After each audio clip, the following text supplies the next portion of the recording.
there's a lot of mental games that you play and a lot of stories that you tell before the weekend that's like, this isn't that big a deal. I probably don't need this. At some point, I'm getting in the car to go there simply because I made the commitment and I paid the money. And 48 hours later, I walked out realizing how much this undercurrent of anger had been controlling my life and destroying my relationships. I had no idea.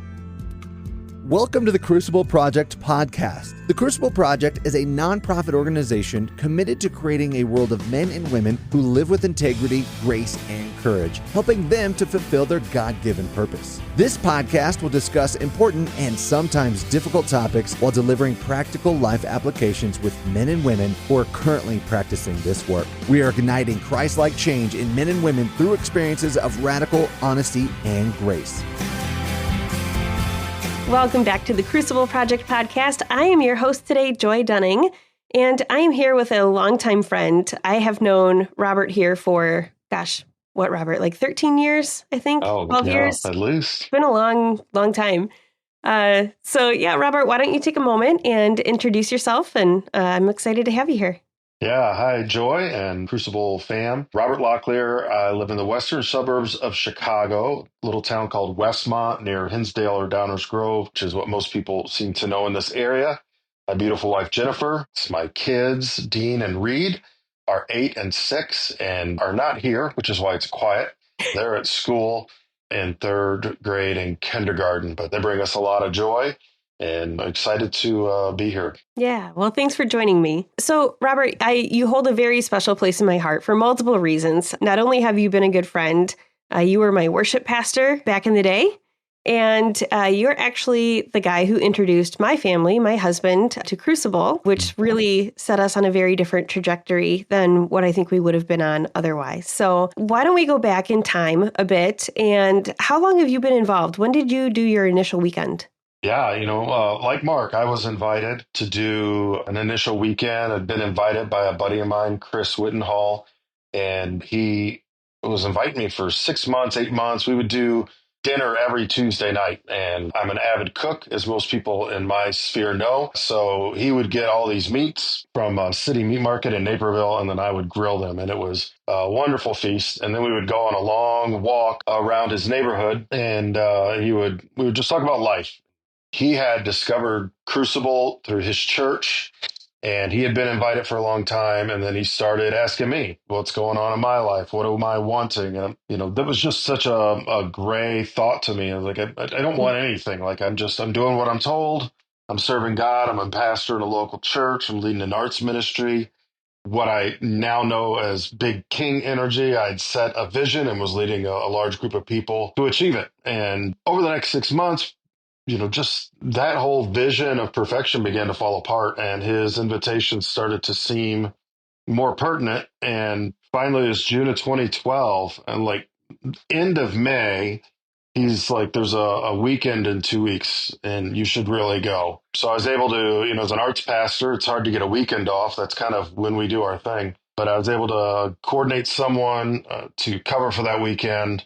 And started my journey in June of 2012 down in Dixon, Illinois. A lot of people are familiar with that. It was right when Texas was starting, so we had a whole contingency of Texas men there learning the ropes. That's when it started 22 years ago, coming up on 23. Or no, 13. I'm not good at math. 13 years ago. I'm not good at math either, but that's why we talk. It's okay. We don't need to do math when we talk. That's right. Yeah. First of all, I didn't realize that you had gone that recently when you were telling Mark about it. Mark is my husband, if you don't know us. But yeah, it was because he went in August of 2012. I was only 8 weeks pregnant with our first kid when he went. And that was, as a spouse, it's like, I don't know what he's going to, but I trust Robert, and Robert says it's good. So let's see what happens. It was that recent, August of 2012. Yeah. Wow. I didn't realize we were that close to each other. That's awesome. Yeah. So I know you said that there were some things, the perfectionism was starting to fall apart and, other things chipping away at leading you to finally saying yes to Chris's invitation. Can you think back and tell us what was happening in life at that time? Like there's always the invite And there's always trying to find the right time. And especially with a guy whose job is to be there on Sundays, not easy to do. But I feel like there's probably more behind the yes at the certain time than just being able to find a sub. Absolutely.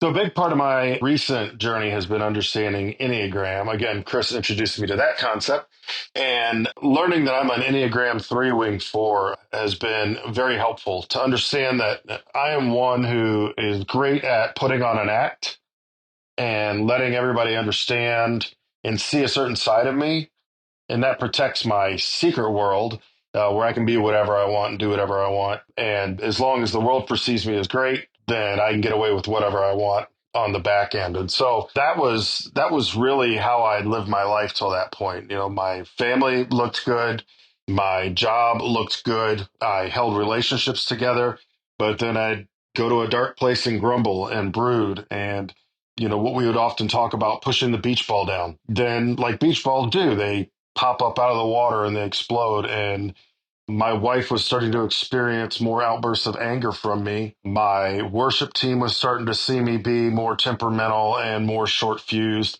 It was all stemming from a key relationship in my job that was falling apart. It just became a very difficult way to live when my worldview was to please others and to put on a show. And I couldn't please this person no matter what I did. What they were saying was hurting me for some reason, though I couldn't figure out why. And it was just coming out as anger and frustration. And as much as I pushed towards what I wanted to achieve, something was holding me back. And in that space, with a lot of tension and a lot of frustration, the starts of probably what would be depression and hiding. Yeah. And it just, things began to fall apart. So when Yeah. Chris's invitation came along, it was after just weeks and weeks of griping about these situations. And he's like, what is it that you want? It's such a pivotal question to ponder, and never Mm. really thought about the world in that way. It was the first step in that path towards joining Crucible. That was the string. What do I want to begin to unravel my worldview and say, okay, I need a Mm. firmer foundation than Yeah. what I built my life on so far. Maybe not foundation, because Jesus is my foundation, but a firmer first floor than what I had, Yeah. what I'd been building my Yeah. house on. Well, and I think that that's a lot of people's story. There can sometimes be this misconception that you have to have your house crumbling and falling apart before you come to Crucible, and that's not the case. Right. Some people do come in the midst of crisis, and for a lot of people, it's like, hey, I know that I have a solid foundation, but I need to find some better footing. And it sounds like that's kind of what you were looking for. Yeah, I mean, well, it was really when I was in front of others, it was clear that the house was falling apart. But when I was alone, I could fool myself, know everything's okay, muster up the courage and get back out and take my barbs. I was able to fool myself in privacy that I was fine, but in front of others, it was anger, it was performance, making people laugh, putting on the show, just so I could get back to a place where I felt safe. So you had said that you felt like there was something holding you back. We all go into the weekend not really knowing what to expect. I'm curious if you can tell us a bit about what you discovered through your initial Crucible retreat, and if you were able to start to identify what that something was that was holding you back. There's a lot of mental games that you play and a lot of stories that you tell before the weekend that's like, this isn't that big a deal. I probably don't need this. At some point, I'm getting in the car to go there simply because I made the commitment and I paid the money. And 48 hours later, I walked out realizing how much this undercurrent of anger had been controlling my life and destroying my relationships. I Mm. just had I had no idea. I thought I was like 10% anger, 90% joyous, happy, whatever. And anger was pretty much my modus operandi. And joy was the lipstick on the pig. It just, what I thought was my average was really my minor, my most minimum attribute, because I would use anger to manipulate people, anger to get my way. Anger was the only way that I knew to express myself. And it wasn't like physical, but it was just yelling, brooding, walking away, pushing the beach ball down. and pushing the beach ball down. And, I'd gotten really good at that, but not controlling the explosion. And it would come out. It would come out. I remember once, it was super embarrassing, but we were on a road trip with friends in the car, and there's a Dave Matthews tune playing, and Tim Reynolds had gotten into this really repetitive, high pitched lick, and Jenny did not like it. And she went to turn it off, and like I slapped her hand. And like it was the dumbest thing ever, but it's like, let this play out because I'm right. This is cool. And Mm. don't tell me that I'm wrong. And it was just dumb. And that was probably the Yeah. spring before I went. That was probably spring of 2012 Mm. because things were coming to a fever pitch. Yeah, well, and I mean, it makes sense because, like you said, trying to figure out what you want, that was a question that was pretty foreign to you. And anger, when you don't know what you want or you have a hard time voicing that, sometimes you just let it all pile on until you finally explode because anger is a way that you get what you want, right? Like anger is what we call a boundary setting emotion, that you're either setting a boundary saying you won't cross this, or you're using it as energy to propel you forward and saying, I'm going after this. So it makes sense that when you suppressed what you wanted for so long, that eventually anger is what kind of allowed you to start to get some of that, whatever that looked like. Yeah. They weren't authentic gains, right? Right. The other thing too is that I grew up a Southern boy. I was born in New Orleans, lived in Georgia and Virginia, and there was very much this macho, don't cry, suck it up. You wake up at 5, you go and help. I helped on farms, help clean barns for horses, help uncles put on roofs in the middle of the summer. Young, super young, like 10, 11, 12, 13, young.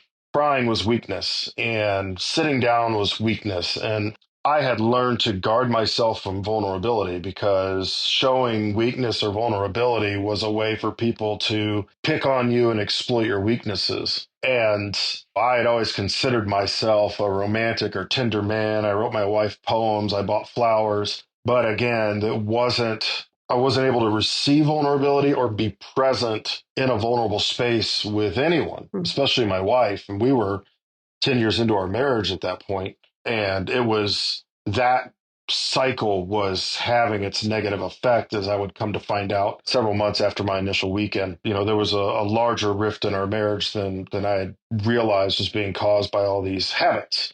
So that was another thing that the weekend taught me, not how to be vulnerable. It's my greatest struggle right now, even today, being vulnerable. My kids are about the only vulnerability that I feel in a day. And even then, like we're cuddling or we're having a tender moment and I've got to make a joke or something after 5 or 10 minutes. Like I just can't sit in that space for a prolonged period of time. It's like a trigger. It's so weird. And it now that feels like weakness. Um, but that was one thing. Another thing that the weekend showed was, okay, here's all this anger, and that has created this scab over my ability to be intimate and share space with other humans. So I just naturally repelled and pushed them away. Like at church, we'd be in a rehearsal and someone would come up to me and want to talk to me about something or give me some sort of point, like another pastor or, a distraction from what I was trying to Or an achieve. annoying volunteer and her husband. No, I never had any of those. And no, those were all my volunteers were blessed children of the Lord. No, I loved my people. That was the hardest thing to leave was the people. Mm. Walk the other way and just to avoid whatever they might want to say to me because what I had to achieve in that moment was more important than that connection, that detail to be covered. Or they would say it as I was walking and be like, yeah, I've got it. Just because I didn't, Mm. especially in that artistic space of running a rehearsal, I felt super exposed and oh, my voice is crap. And I didn't prepare the music for the musicians and I didn't finish the light cues and the slides were wrong. The thousands of details an arts pastor in a large church has to cover, even if the volunteer misses it, it somehow comes back to me. And so I'm carrying all that. And then somebody wants to bring me another note. And it's like, I'm feeling vulnerable and I'm not going to expose myself to anything else. And so, that was just one of the many ways that it expressed itself. And I'm not really a cuddler. My wife's a cuddler. I will give her acts of service all day. but I can't feel like relaxed and safe sitting in an embrace. And Mm. we do it, but it's almost scheduled. uh, she often calls me her cat that she never wanted, and yeah, and so Crucible beforehand it was just points of frustration, and now we just know it's quirks of who I am, and it's something we overcome. Obviously, we're Mm. doing fine. We're married. We're moving forward. But I didn't know the root cause of all of it until the weekend. And I started being asked these questions. Where did you see these things modeled? And when did you not feel safe?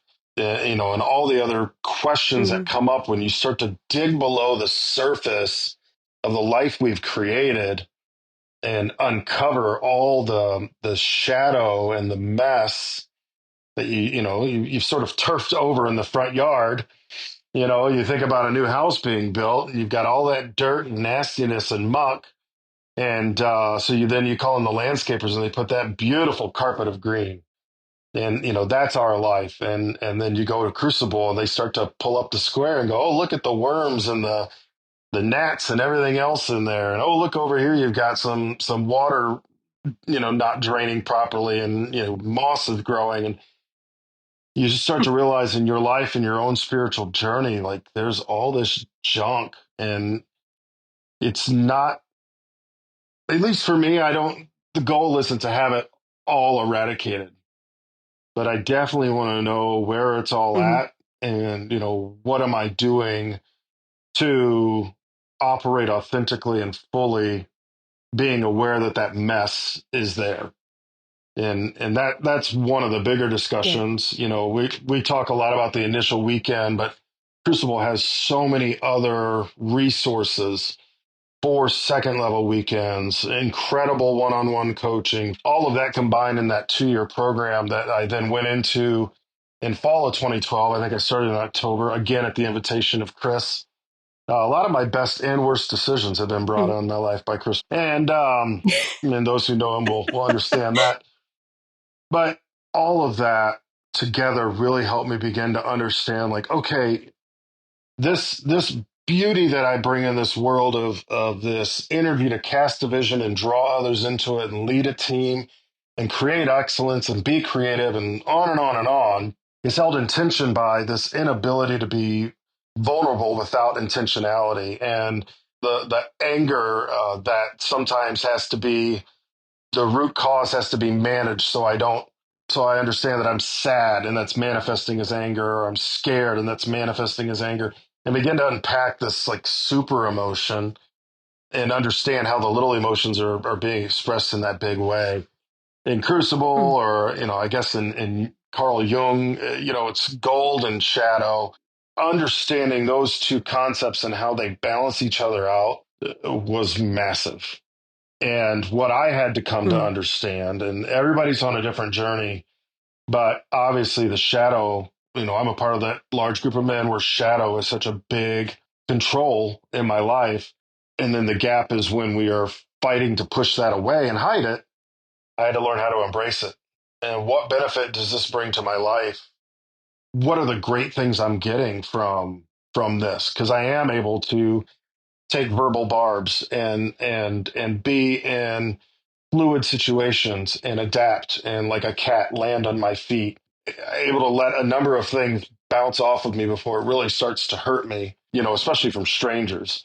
Yeah. Someone close to me says something that obviously cuts quickly, but there's this incredible gold that came from the dark spaces that I didn't understand until Crucible and the 2-year Mm. program and all these conversations, and now I've been in a post 2-year group for, I mean, minus 2 years. So 11 years now, I think, off and on. An incredible journey. And nearly every way, I feel like I'm still in like the first 2 or 3 steps. Mm. For me, the greatest part, again, that Enneagram 3-4, is letting the changes go authentically into my core. That's really the greatest struggle is, pastors would call, preachers would call character. who I am when no one's looking is the greatest struggle, to align the two selves, the public self and the private self. And that's really where the walk with Jesus comes into play. Mhm. Yes, you get all these lessons, but then it's the discipline of prayer and of scripture and that slow chiseling away through the truth of God and the correctness of his scripture against sort of the malleability of my own ethic and lifestyle, slowly bringing me aligned with his truth and his goal for my life. That's sort of the other component to all this, that my hope is that everyone would pair a Crucible with a Christocentric journey, a Jesus journey. Mhm. But whatever it is, there has to be something that's helping you define your ethic and your core self, so that what you're learning through Crucible is not just changing the surface, but is getting down to the roots of who you are to create that one true authentic self. Yeah. You're spot on. In Crucible, we chase after transformation. Like that's what we're aiming for, right? Is learning how to live a life of integrity, passion, purpose, power, like all of these buzzwords that we like to use. But the Yeah. reality is that we aren't the ones who bring transformation. You can go to a Crucible weekend, you can work with some of the most amazing leaders. They're not the ones bringing transformation, because that's the work of Christ in our life. Yeah. And we're just participating in it with him. And yeah, I think that's a beautiful way that you put that. I just wanted to touch real quick for those who are not familiar with the idea of shadow. What we're talking about is really those things in your life that you want to hide, repress, or deny. And when you think of what those things are, there might have been something that immediately came to your mind of like, oh yeah, I don't want to admit that I can be like this, or I don't want others to see that I can be like this. Sometimes they're bad things, sure, but a lot of times the things that we put in shadow are really honestly good things, like pure things about us that just got wounded at some point. And so we say, well, I don't want to get hurt like that again. So I'm just going to never connect. I'm never going to be vulnerable. I'm not going to Hmm. be whatever, fill in the blank. And so that's what we call putting it in shadow. When you decide, intentionally or unintentionally, I'm not going to allow myself to experience pain like I just did. So I'm just not going to do that again. So yeah, really learning how to hold both that shadow and then the gold, like that good part of it. You're talking about the turf out in the yard. And what I was really thinking of is that what I have found through my Crucible journey, it sounds like you may have as well, is I can't fix everything in the yard, right? Like you tend one area and another place has overgrowth and thorns coming through. But what I received has been tools for the job. I'm Yeah. not having to grab at thorns with bare hands. I actually have tools to deal with those things, and I'm not hurting other people. Sometimes I am unintentionally or intentionally, because I'm not perfect, but I have tools to help me go forward in a way that's very different than what it would have looked like without the work. Yeah. And Crucible has such incredible tools for reconciliation. So Mm. being able to confront when a relationship is broken and redeem it. I mean, that is the central theme of Christianity. Our relationship with God is broken, and Jesus has taught us how to repair that, Mm. and through his sacrifice. And the model is then that we keep that unity with all of our brothers and sisters, which we do poorly across the global church, somewhat better within our churches and denominations, but it can really needs to be in that grassroots, and learning to reconcile is definitely in the top 5 greatest benefits of being in the Crucible community, because it is such a lost art. Mm. And it's either suck it up and forget it and pull your chair up to the Thanksgiving table, or set a harsh boundary. But for those that don't fall in that category, finding that way to reconcile and draw them back in is such a great gift. Yeah. I was going to say earlier when you were talking about that alignment, Mm-hmm. I have a tattoo. I don't know if I can get this up. It's 11 degrees in Chicago, so I've got my base layers on. But I got a tattoo here, and it's got the Latin Lex Orandi, Lex Credendi, which is a Eastern Orthodox rule of spirituality. It's the rule of prayer instructs the rule of faith, or how you live instructs what you believe. Basically, you can't have ideals isolated from practice, Mm. and you can't have practice without the sharpening of ideals. And it takes both of those things to create the authentic Christ centered self. And that's what we're trying to do. Create the fullness. Help a man find his fullness, and that's the beauty of this. Is I've had glimpses of it, and now it's going to be probably till my end that I'll be practicing, trying to experience that more and more every day. So looking at letting your beliefs instruct your actions and, having that all come together into one thing, what does life look like for you now? Fast forward, if Mm.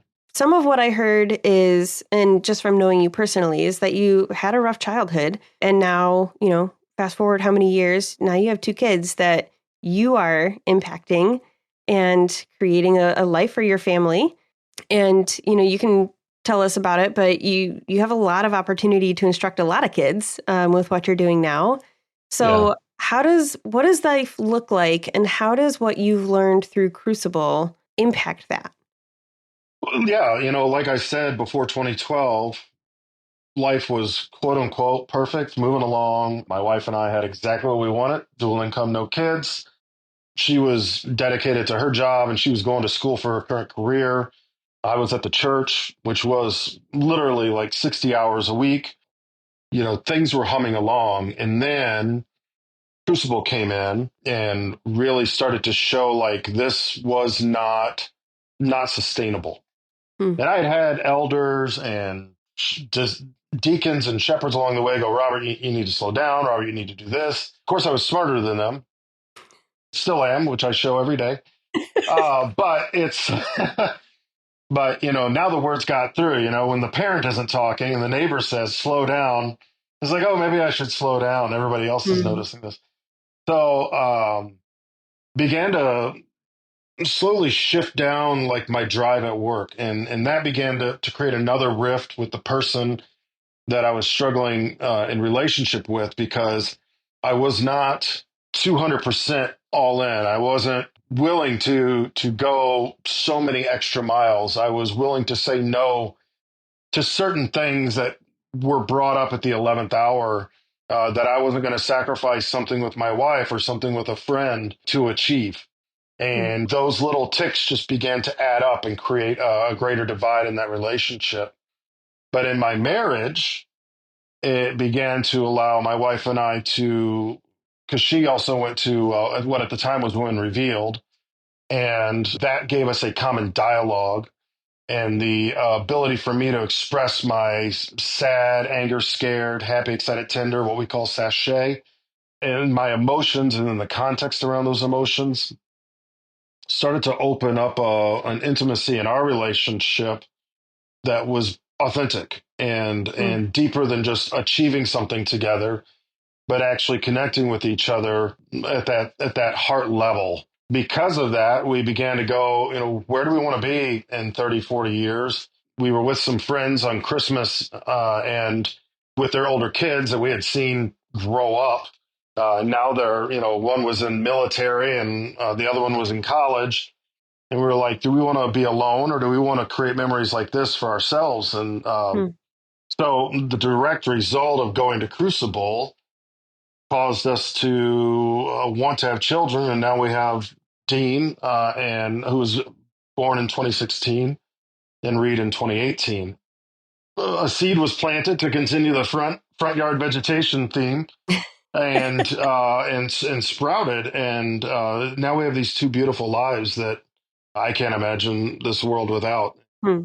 They really are amazing, unless you're trying to put them to bed, or wake them up, or really do anything other than what they want to do. But I know no other parent deals with that. And then eventually I left ministry, and that went the way so many ministry jobs go, especially for worship pastors. I've been on sort of a career journey in sales, and now I've been unemployed for a little over a year, underemployed, but I got into substitute teaching. My life was really affected when I was in eighth and ninth grade by a teacher, and incredibly positive influence, anchoring presence as I'm entering adolescence and teenage years, and my family life is unbelievably distraught. It was just a tough time, and this woman reached out a hand and gave me purpose and gave me meaning and saw my giftedness, and yeah, and it really set me on a path. And so now I'm returning to that original desire before I felt God's call to ministry to go into teaching. I have really enjoyed working with students and working with high schools all along. And having Crucible has been an invaluable tool because as a substitute, I'm not really there to educate.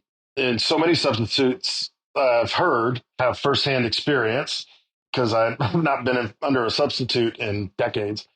They want to control a room, they want to create quiet, some sort of environment of a, stoic environment, where I am a much more jovial person and a big personality, quasi stand-up comedian. So I'm there to really get to know the kids and my pastoral heart, which was never really fully expressed or even understood as a pastor. As we heard, that just wasn't my drive, was intimacy and vulnerability with people. It was more building and achieving something. Now with these students, it is, what do you want to do? What are you doing now? What are your habits? And coming back to that central question that in my journey, I stopped being asked when I became a teenager. It was less, what do you want? And this is what you have to do. And so I asked, like, what do you want? Like, okay, mom and dad, especially, we're such a diverse, multicultural area. There are a lot of sort of generational careers and thoughts about what your children are going to do just based on culture. It's like, okay, well, what do you want? How does that fit in this scheme? How are you going to maintain joy while living up to the expectations of your parents? I'm not out to like change lives and destroy families, but just getting to know the kids and getting to know their motivations and the athletes, and what are your goals? What are you striving for? And letting them just know that I'm interested and that their voice matters and their story matters. So many kids just want to be seen. Being able to be a substitute and walk through the halls and see these kids, and my relationship with them is fleeting. I'm in one school one day and in another the next, but trying to be there and recognize them and see them as people and not as, children to be raised, pupils to be educated. Right. Things to manage, even. They have a different energy when they walk up to me, and Yeah. I feel it and I see it and I nurture it. So I've really loved subbing, and I can't wait to be in the classroom and to be in a school consistently. Really hit me. It really is kind of like a church. I mean, it's, we have these people, they show up every day instead of every week, and there's something we're there to educate them with, but there's also that community, that heart connection that needs to be made.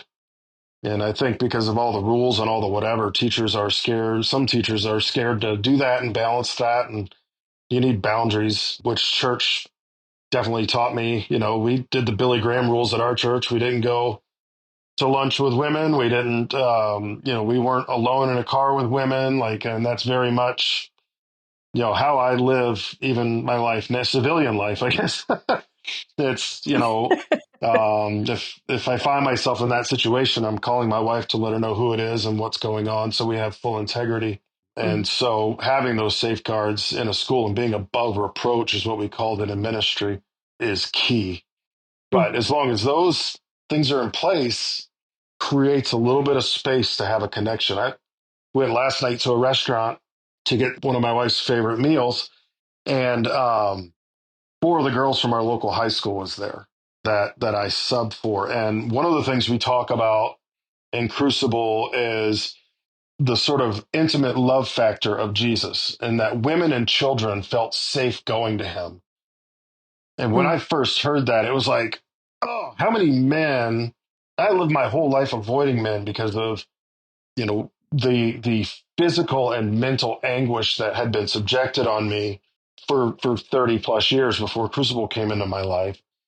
And I walked into this place as a 280-pound bald white guy.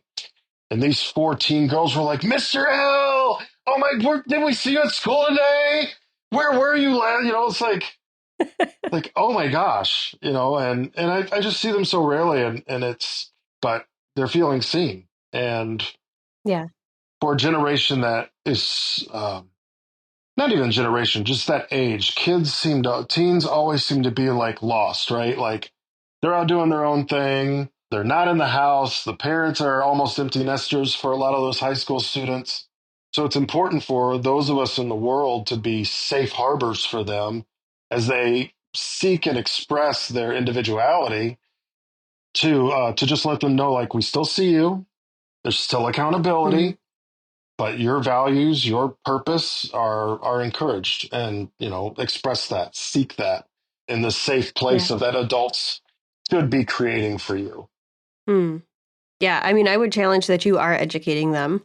It might not be on things that they get tested on. I mean, I had a sub in high school who you could waste an entire class period if you just mentioned about pet rocks, because he wanted, like, you could get him off talking about a pet rock and that was it. Oh It was fascinating, but it sounds wow. like what you're doing. I mean, that clearly had a lasting impact on me. Yeah. How many pet But rocks I have you can't say that it's something that, collected? but it doesn't influence how I live my No. life. And, even if you're only in a class for one period, 1 hour, the impact of teaching a kid that it's okay to ask, what do you want? Especially for a generation that is sometimes seen as selfish. Like you said, lost. When you think of high school kids, sometimes lost, Yeah. selfish, self-entitled, self-absorbed can come to mind. And really, it's just a bunch of little kids trying to make their way in the world and figure out what the adults around them want from them so Yeah. that they can make them happy. Because what kid doesn't want to make the adults in their world happy? I have found as I grow, like I still feel like a little kid. One of my favorite, because junior high was such a pivotal point for me. I really love being in junior high. And a friend on Facebook asked, like, are you influencing or being influenced? And I said, it's just nice to be among my peers in the seventh grade. Like, I just feel like this is where I belong. I have the same level of humor, the same inability to control my physical body, and I knock things over and walk into walls, and it's like this is where I belong. I just perpetual Mm-hmm. seventh grader. With my people. Yeah, oh yeah. Yep. Well, Robert, it has been fantastic catching up with you. So for those of you who don't know, normally Robert is on the other side of all of this, doing the editing of our podcast. So this is your chance to have a platform and say, is there anything else that you want to share with us? Closing thoughts about your journey that you want to bring? Well, I'm currently underemployed, so if you're looking for a fantastic employee with mediocre looks in the Chicago area, let me know. But stop sitting on the fence. I am a big believer of life is like a book, and each chapter unfolds. It's in my life, I've not been able to rush a page. Hmm. When the time comes, it unfolds. It's a little bit why I have some peace in this time. God has always delivered, with the page turn at the right time. I hope for someone listening today to this, it's your page turn. Hmm. It's time to get off the bench, get on the path, and start your journey. For whatever reason, it's not an anger journey. I know so many men who never felt the love of a father, or have never thought that joy or happiness was something that should be theirs. Hmm. It's not an anger thing, and it's not a brave man thing or a broken man thing. It's an everyman thing. We're all living to some extent short of fullness, and short of the glory of God, and or the glory of your motivating power, who I hope is God. Sorry, I just had to say it. Just do it. Sign up. I mean, we're in Colorado, Mexico, Texas, the East Coast, up north and down south, here in Chicago, Kenya, Africa, Australia. Australia. It's like fewer and fewer excuses Mm-hmm. to do it. So get it done. And there's resources. There's ask for help from your community, from your friends, from your church. If it's a financial thing, if it's a time thing, ask parents or brothers or sisters to help with childcare, whatever it is. All you need to do is ask. That's that whole want thing. If you want it, you will get the pieces in order and they will deliver. Hmm. Yeah. Yeah. Asking for what you want. Such a good takeaway. Such a good takeaway. So thank you for the lesson that you gave us today, teacher. I hope we all got some Yeah. good grades. I hope I made some sense. That's You did. my You prayer at the end of every day. God, I hope I made sense to someone. very impactful. I'm really grateful for your time today. So thanks for joining us. Thank you. For more information about our weekends, please go to thecrucibleproject.org. Or if you're ready to get started on your transformational journey right now, you can connect with one of our Crucible certified coaches for a free 30-minute session at thecrucibleproject.org/coaching. That's thecrucibleproject.org/coaching. If you like what you heard, connect with us on Facebook, Instagram, and Twitter. Rate and review wherever you are listening. And don't forget to subscribe on your preferred podcast platform. Thank you for listening.